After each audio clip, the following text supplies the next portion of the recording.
নমস্কার বন্ধুরা, চলে এলো রঙ্গবতী মহিলা সকাল 7টার বাজার চলে এলো ঘরে। 500 টাকা করে 500 মাছ আছে, ঠিক আছে। 100 টাকা করে কুল, যা মিষ্টি কুলগুলো। চলুন, বেশি কথা নয় বন্ধু, চলুন এবার আমার সাথে মেনুতে কি আছে দেখতে থাকুন।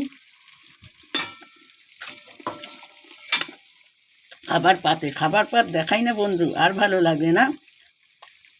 একটি করে রেসিপি দেখাই, ওটাই আমার ভালো। খাইয়ে দাইয়ে দেখিয়ে লাভ নেই বন্ধু, থাকবে তো মেনু সাথে আরও চিকেন কষা হচ্ছে ভালো। কি আর কিছু বলার নেই, নাড়া দিতে হবে, দুটো হাতের দরকার আছে। Tata, bye bye. কুলটি খুব মিষ্টি, দারুণ খেতে, অসাধারণ তাই।